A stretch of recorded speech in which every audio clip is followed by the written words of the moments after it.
neko davno prijateljstvo, drug, nekad najbolji, sada poznanik i ona, njegova najveća ljubav, gimnazijska, nekad nešto najdivnije na svetu, sada samo senka od te osobe. Kada su počeli vezu, družili smo se. Znao je da mrači, davi svojim pričama i teorijama, a ona je toliko svetlela da sam i ja želeo neku takvu za sebe. Samo što nisam uspeo da je sretnem. U međuvremenu su se odselili i ja sam samo na drugu stranu. I od prijateljstva ostala su samo prisjećanja i uspomene.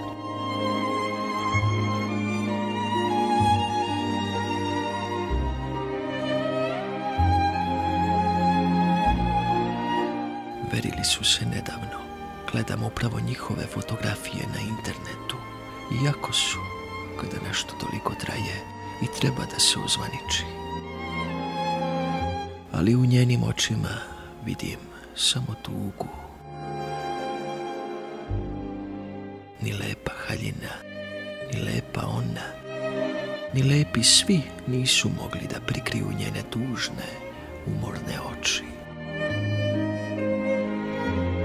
Da li je morala da pristane? Da li je naučila za sve ove godine da mu kaže ne? Ili se i dalje pokorno klanja i prilagođava njegovoj volji? Njega znam koliko i sebe. Težak je kao crna zemlja, naporan, grub, iskren na pogrešan način. Zna da ubije čoveka u pojam kao niko. Spojila nas je škola, i ona mala, a i ona velika, godine drugarstva.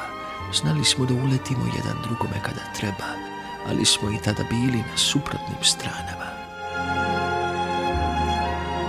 Ja u oblacima, on na zemlji. On se okretao za automobilima i motorima, ja sam ludeo za knjigama i filmovima.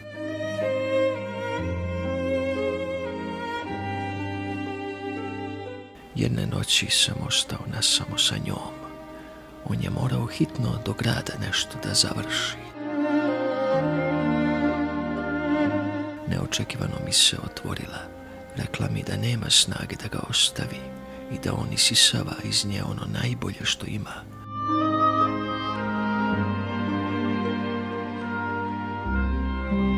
Rekla mi je da joj treba neko drugačiji, tiši, neko dublji, ko ne reaguje uvek na prvu. Neko sa kim bi mogla da se opusti, ćuti, a ne samo da drhti i strepi kao po kazni. Nisam znao šta da joj kažem. Da li da branim njega u njegovom stanu sa njegovom devojkom ili da branim nju, devojku koju jedva poznajem, ali u čijim očima bih mogao da se ogledam do kraja života. Samo sam ćutao i slušao. Slagao sam se sa njom, ali ko sam ja da potkopavam njihovu ljubav? Nabrajala mi je čega sve nije svestan u njihovoj vezi, šta sve ne primećuje, a njoj je stalo. Ali i pored svega toga rekla je da ga voli i da je navikla na njega. I da joj se čini da ne mogu jedno bez drugog. Samo sam ćutao i slušao sam je i tada, a i sada, večeras, dok gledam njihove vereničke fotografije. Iako je prošlo dosta godina, osjećam iz njenih očiju iste one emocije koje mi je iznela tada, te noći.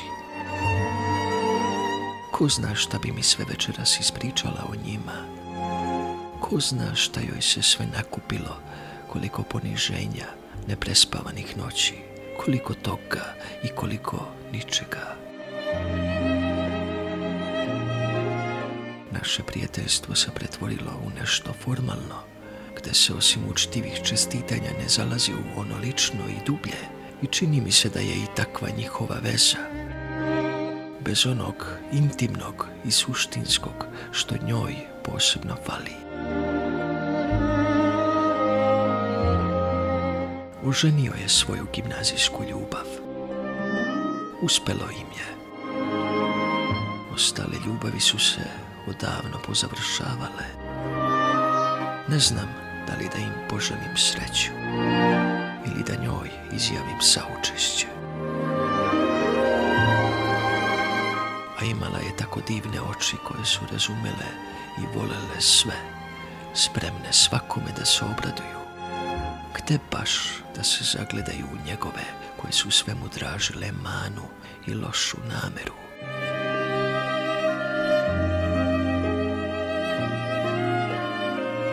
Ovaj tekst tebi posvećujem.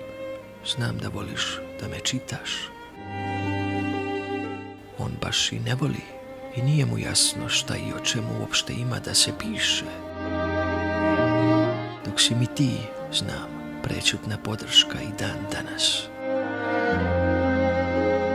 Nadam se da će ti posle ovog teksta pogled biti bistriji i da ćeš malo početi da misliš i na sebe